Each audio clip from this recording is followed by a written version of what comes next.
Accept, like this one, accept that you've got a problem. Some people won't accept they've got a problem, so they can't get any further than that. They're like, I like taking drugs, I like drinking, I like being in bad relationships. Some people will accept it, but then won't take the second step, believing that it's possible to change. Yes. No, I can't, I'm always going to be like this, I have to be like this. And then there's no possibility of the future as long as you hold that. Yeah. Because it's certain. Yeah. Yes. And I didn't interject, I'm sorry. And there's something that I made myself laughing because something about my life has always led me into situations where I'm talking to great authorities on subjects about the thing that they're good at. Like I'm telling Tony Robbins about personal development. No, Stick with me, I'm Tony. here to I've yours. got a few tips. You're gonna make something of yourself. You've got a little spark that we could develop. I'm expecting that to come out of this session. There's more truth in that than humor. So you know. And the thank you. The third step is about accepting help from other people, knowing that within the limitations of yourself, there's only so far you can go unless you're prepared to accept help from other people, or if you have a spiritual belief system, what other forces you may think or feel are available to you. Yes. The beauty of this, one of the reasons I wanted to interview is my father-in-law, my wife's father, who's kind of a father to me. He's an extraordinary human being.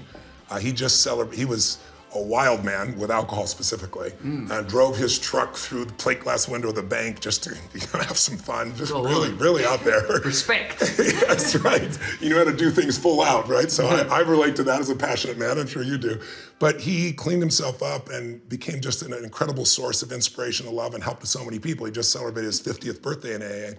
And Mary brought your book to me. Mary, maybe you can share a little bit about, why we came here together. I'd love to. Even just listening to this as someone who's newly a non-drinker. Oh, wow. Brand new, just of last year. And I have to say, this book, it's amazing with someone with zero, I had never been introduced to the 12 steps before. So meeting Tony and Sage and Pops, my family, while we certainly have our share of alcohol addicts, AA wasn't even in the picture growing up. I don't know what it was. Yeah. And I was one of those people that I was by no means the severity of my issue. I mean, I wasn't a disaster. However, I was completely dependent.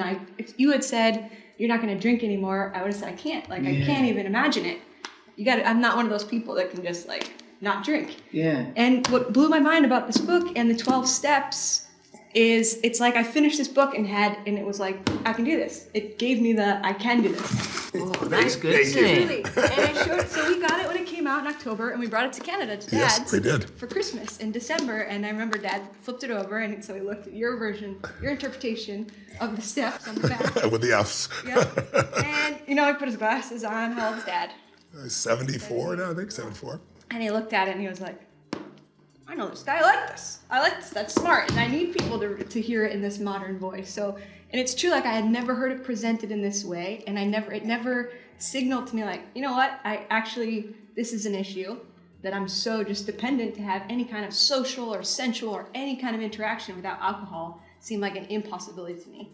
And then reading this, it's so congruent to what Tony teaches, which is my entire life that I'm immersed in, of accountability and just responsibility and contribution, and finding a better meaning, all those things.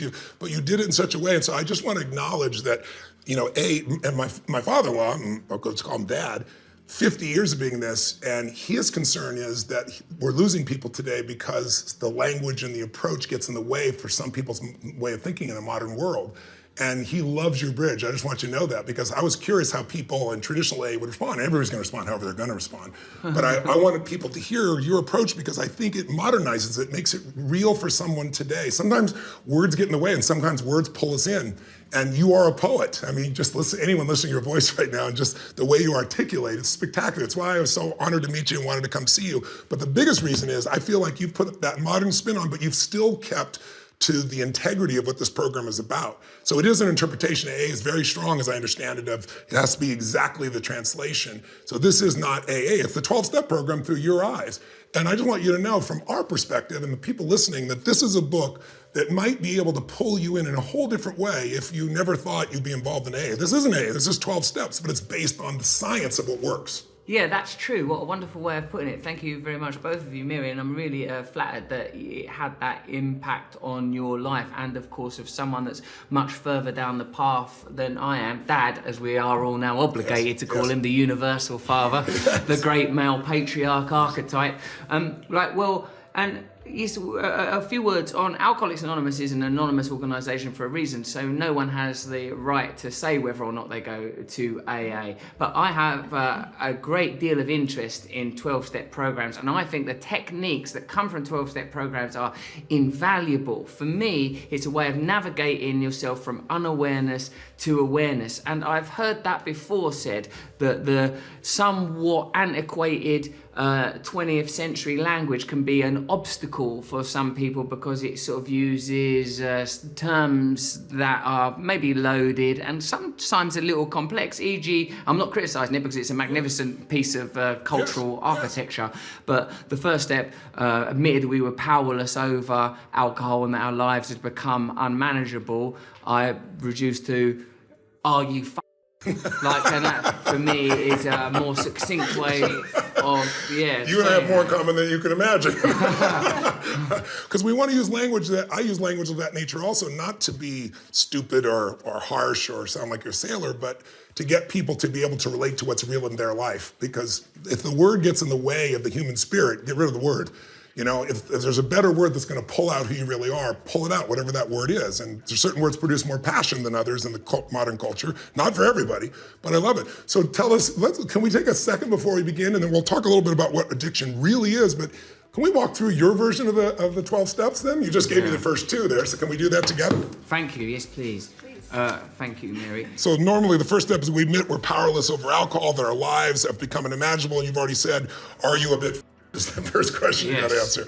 Second was, have I come to believe that a power greater than ourselves can restore us to sanity? Your response, or your way of languaging that is? Could you not be This is awesome. Third is make a decision to turn our will and live over to the care of God as we understand Him. And I notice you've taken religion out of it quite deliberately in some places so that people can have a more spiritual view or not be blocked by if they don't share religion. What's your way of describing that? Are you on your own going to yourself? And like my feelings about religion, I mean, curiously, I am really fascinated by religion, and I happen personally to believe in God.